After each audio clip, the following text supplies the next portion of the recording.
কিভাবে সাফল্য অর্জন করবেন? আল্লাহ রাব্বুল আলামিন বলছেন কদ আফলাহা মান যাক্কাহা, সে ব্যক্তি সফল হয়ে গেছে যে ব্যক্তি তার আত্মাকে পরিশুদ্ধ করতে পেরেছে। ওয়া কদ খাবা মান দাসাহা, যে ব্যক্তি আত্মাকে পরিশুদ্ধ করতে পারে নাই সে ব্যক্তি ধ্বংস হয়ে গেছে। কিভাবে পরিশুদ্ধ করবেন? 3টা হাদিস আপনাকে আগে শোনাই। 1, আল্লাহ রাব্বুল আলামিনের হাবিব মুহাম্মদ সাল্লাল্লাহু আলাইহি ওয়াসাল্লাম, দরুদ পড়েন, বলেন সাল্লাল্লাহু আলাইহি ওয়াসাল্লাম। তিনি বলছেন যে আল্লাহর এমন কিছু বান্দা আছে যারা জান্নাতে প্রবেশ করবে যাদের অন্তরটা হবে পাখির মতো নরম। কার মতো? পাখির মতো। একটা হাদিস শুনলেন। 2 নম্বর হাদিস, আল্লাহর রাসূল সাল্লাল্লাহু আলাইহি ওয়াসাল্লাম বলছেন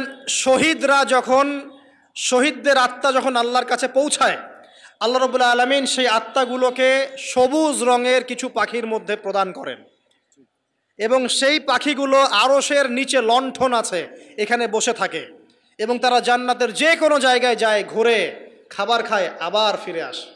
আল্লাহ পাক তাদেরকে বলেন যে তোমরা কি চাও, তোমরা কি চাও? শহীদরা কিচ্ছু বলতে পারে না। কি চাইবো? আল্লাহ এত নিয়ামত দিয়েছেন, কি চাইবো? যখন আল্লাহ বারংবার প্রশ্ন করতে থাকেন তোমরা কি আর কিছু চাও, তোমরা কি আর কিছু চাও, তোমরা কি আর কিছু চাও, তখন শহীদরা শেষে বুঝে যে আমাদের কিছু না কিছু তো বলতে হবে এখন। তখন তারা বলে হে আল্লাহ, আমরা আরও একবার পৃথিবীতে যেতে চাই এবং তোমার পথে জীবন দিয়ে আবার ফিরে আসতে চাই। আল্লাহ পাক বলেন এই সুযোগ তো আর নেই, অতএব তোমাদের আর কিছু চাওয়ার নেই, তোমরা এখানেই থাকো। আরেকটা হাদিস শোনেন। রাসূলুল্লাহ সাল্লাল্লাহু আলাইহি ওয়াসাল্লাম বলেছেন, এই হাদিসটা ওমর রাদিয়াল্লাহু আনহু থেকেও এসেছে, যে তোমরা যদি, হে মানব জাতি বা হে মুসলিমরা, তোমরা যদি আল্লাহর প্রতি তাওয়াক্কুল করার মতোই তাওয়াক্কুল করতে, ভরসা করার মতোই ভরসা করতে, আল্লাহ পাক তোমাদেরকে পাখিদেরকে যেমন করে রিজিক দেন তোমাদেরকে ঠিক সেইভাবে রিজিক দিতেন। তোমরা কি লক্ষ্য করো না যে পাখিরা খালি পেটে বের হয়ে যায় বাসা থেকে সকালবেলা এবং সন্ধ্যাবেলা ভরা পেটে বাসায় ঢোকে? আপনাকে যে 3টা হাদিস শোনালাম, এই 3টা হাদিসে একটা শব্দ হচ্ছে কমন। শব্দটা কি বলেন? পাখি। পাখি কি? পাখি। পাখিদের কাছ থেকে আমাদেরকে শিখতে বলছেন এবং বলছেন যে পাখিদের মনটা হয় খুব নরম, খুব সফট এবং তারা আল্লাহর প্রতি তাওয়াক্কুল করে পূর্ণ মাত্রায়। তারা সকালবেলা ভোরবেলা বের হয়ে যায় এবং সন্ধ্যাবেলা বাসায় ফেরে, খালি পেটে বের হয়, ভরা পেটে বাসায় ফেরে। এবং আল্লাহ পাক সবচেয়ে সম্মানিত মৌত যেটা শহীদের মৌত, সেই শহীদদের আত্মাকে আল্লাহ পাক পাখির রূপ দিবেন। তাহলে পাখিটার বিষয়ে একটা ফোকাস করা দরকার আছে না? আচ্ছা, এখানে আসেন। পাখির মন হচ্ছে নরম, মানে পাখির মনটা তাসকিয়া, আত্মশুদ্ধিতে পরিপূর্ণ। কদ আফলাহা মান যাক্কাহা, সে ব্যক্তি সফল হলো যার হৃদয়টা পবিত্র, নিষ্পাপ, নিষ্কলুষিত হলো, সে ব্যক্তি সফল হবে ইনশাআল্লাহ। একটা কাজ এখানে খেয়াল করেন, পাখিরা সকালবেলা ভোরবেলা বের হয় আর সন্ধ্যাবেলা বাসায় ফেরে। এখনকার মুসলিমদেরকে দেখবেন দুপুরবেলা ওঠে, রাত 3টায় ঘুমায়। কথা কি বুঝেন নাই? পাখির একদম ভোরবেলা ওঠে, যখন ফজরে আজান দিচ্ছে ঠিক তার আগ মুহূর্তে পাখির কিচিরমিচির শুনছেন, তার মানে নামাজের ওয়াক্ত প্রায় চলে যাচ্ছে, তার মানে তার আল্লাহ পাকের হুকুমের সাথেই জেগে ওঠে, সূর্য ডুবে তারা ডুবে যায়। ঠিক এরকম সুন্নত ছিল নবী সাল্লাল্লাহু আলাইহি ওয়াসাল্লামের এবং সাহাবায়ে কেরামের। আজকে 1400 বছর পর মুসলিম জাতি এই সুন্নাহ ভুলে গেছে।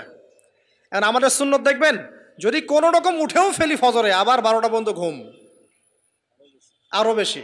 আর এই যুব সমাজ যারা আছো তোমরা, কেউই 3টা-4টার আগে ঘুমায় বলে আমার মনে হয় না। অলওয়েজ অনলাইনে পড়ে আছে, টিকটক নিয়ে, ফেসবুক নিয়ে, গার্লফ্রেন্ডের সাথে চ্যাটিং। পাখির মতো হতে পারলে পরে মনটা তো নরম হবে, তারপরে না তাসকিয়া অর্জন হবে। পাখির রুটিনটা কি?